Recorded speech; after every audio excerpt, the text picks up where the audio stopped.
السلام علیکم ورحمۃ اللہ وبرکاتہ۔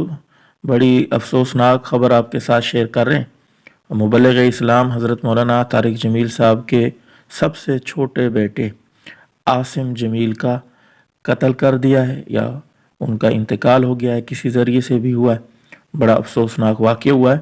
یہ کافی دیر سے سوشل میڈیا پہ خبر گردش کر رہی تھی، کافی سارے اکاؤنٹ پہ دیکھی، لیکن یقین نہیں ہو رہا تھا۔ لیکن ابھی جب مولانا طارق جمیل صاحب کے آفیشیل ٹویٹر اکاؤنٹ پہ یہ خبر دیکھی تو پھر یقین ہوا۔ انہوں نے ٹویٹ کیا، انا للہ و انا الیہ راجعون، آج تلمبہ میں میرے بیٹے عاصم جمیل کا انتقال ہو گیا ہے۔ اس حادثاتی موت نے ماحول کو سوگوار بنا دیا ہے۔ آپ سب سے گزارش ہے کہ اس غم کے موقع پر ہمیں اپنی دعاؤں میں یاد رکھیں۔